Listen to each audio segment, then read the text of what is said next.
Somewhere in the heart of Eastern Europe, surrounded by wild forests and impassable swamps, lies a place shrouded in thick mist. A place where life, marked by isolation and dampness, was harsh and dangerous. A place that became the birthplace of all Slavs. Polesia is considered the land where the ancient Slavs first emerged. From there, they eventually spread across vast territories. But where exactly is this place? How did the ancestors of all Slavs live? Were the ancient Slavs really just swamp barbarians? And how did they manage to settle all across Europe? This is Slavic, and today we're talking about the homeland of the Slavs, Polesia. To a modern person, Polesia might seem like a harsh place to live. High humidity, swampy soil, endless mosquitoes.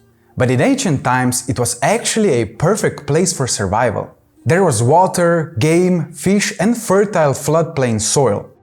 And most importantly, it was hard to reach. The swamp served as natural defenses. That's why ancient people could live in Polesia in relative peace, safe from nomadic raids and constant wars. Polesia is a vast natural region stretching from western Belarus to northern Ukraine along the valley of the Pripyat River and its tributaries. Geographically, it's a lowland literally woven from swamps, lakes, and all the riverbeds. Seen from above, it looks like a continuous green-gray maze of water and forest. It was on this land that the Slavs appeared, or as they call themselves, Slovene.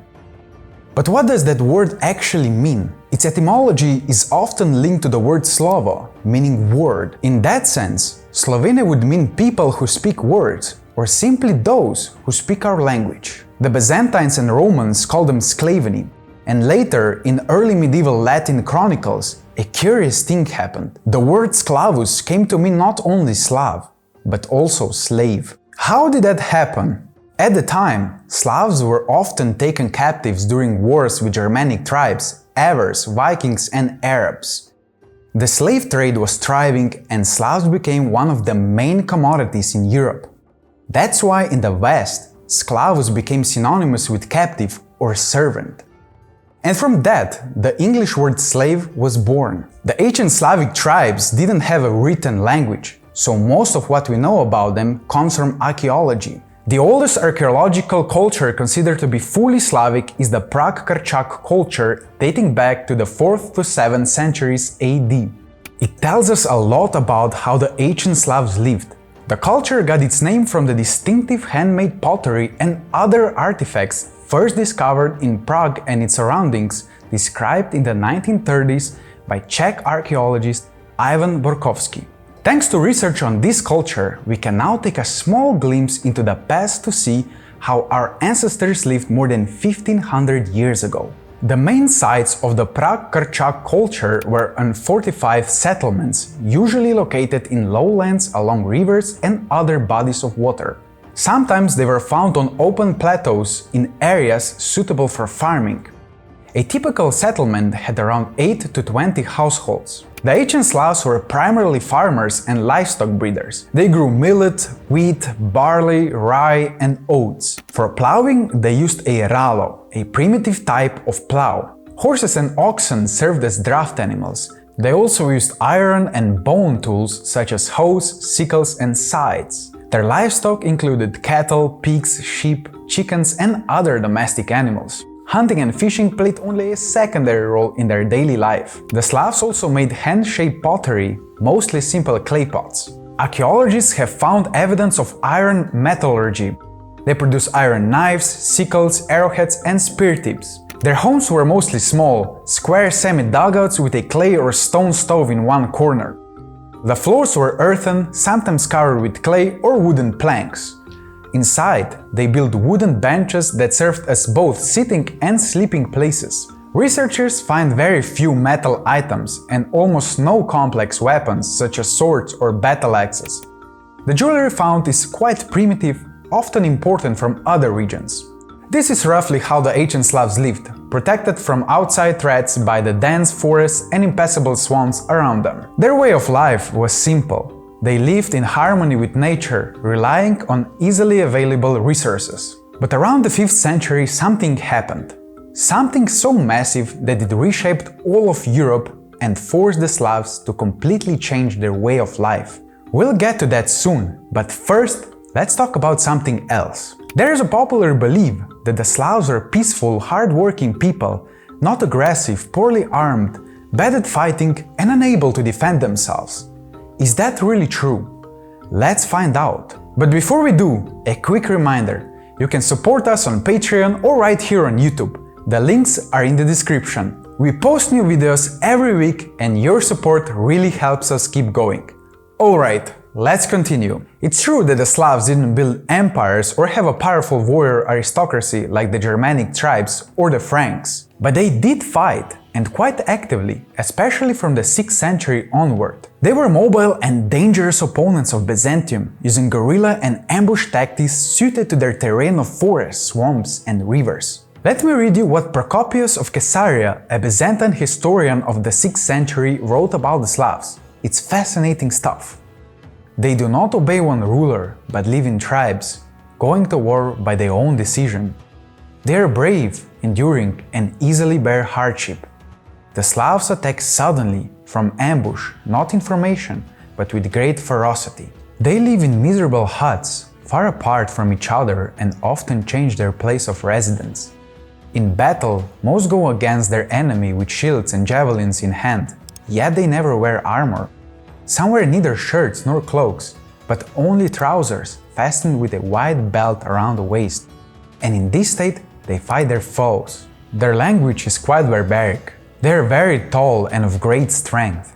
Their skin and hair are very fair. Their way of life is rough and without comfort.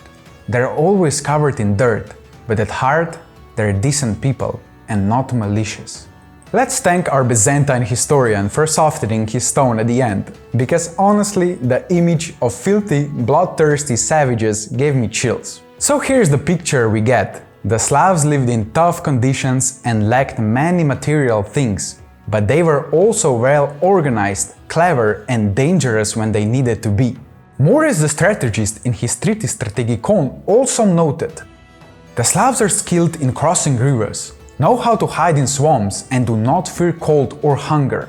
Their weapons are simple, spears, bows, and shields, but they're agile and persistent. So yes, the Slavs could absolutely defend themselves. One of the first examples of early Slavic political unity was the revolt of Semo around 626 AD. At that time, the Avars had established their power in the very heart of Europe, threatening much of Central Europe and the Balkans. Their presence was a danger to everyone: Byzantium, the Franks, and the Slavic tribes. According to Chronicles, under the leadership of a merchant named Semo, a union of Slavic tribes rose up against Avar domination, won their independence, and formed one of the earliest known Slavic alliances, or even a proto-state. Later, some Slavs turned into true pirates, challenging none other than the legendary Vikings and even the Byzantine Empire itself. We have a separate video about that, check it out later. Alright, so we've covered how the ancient Slavs lived and fought. But what did they believe in? The earliest description of their faith comes from our old friend, the Byzantine historian Procopius of Caesarea. He wrote that the Slavs believed in only one god, the maker of lightning, the lord over all, and that they sacrificed bulls to him. This was most likely the earliest image of Perun, the god of thunder, the protector of warriors and justice. His symbol was the lightning bolt. At that time, the Slavs didn't have a unified pantheon. Their faith was pagan in the most literal sense of the word, from pagus, meaning village. Each settlement had its own spirits, traditions, and rituals. Later, by the 10th century, the primary chronicle written by Nestor mentions a full Slavic pantheon. Perun, god of thunder. Veles, protector of cattle and wealth. Dashbog, the sun god. Mokos, the feminine principle, goddess of fertility. Stribog and Simargal, deities of wind and fire. We also have a full video about the Slavic gods. Check it out on our channel. As we mentioned earlier, around the 5th century something happened that completely changed the Slavs' way of life. These events forced our ancestors to leave their swamps and begin one of the most successful expansions of their time. So what exactly happened back then? First of all, the migration period. After the fall of the Roman Empire, all of Europe was on the move. Tribes were leaving lands that had become uninhabitable, opening up vast new territories. The Slavs began settling these lands, taking advantage of their resilience and simplicity. As we said before, the Slavs lived modestly and knew how to survive even with limited resources. They had simple settlements and simple tools.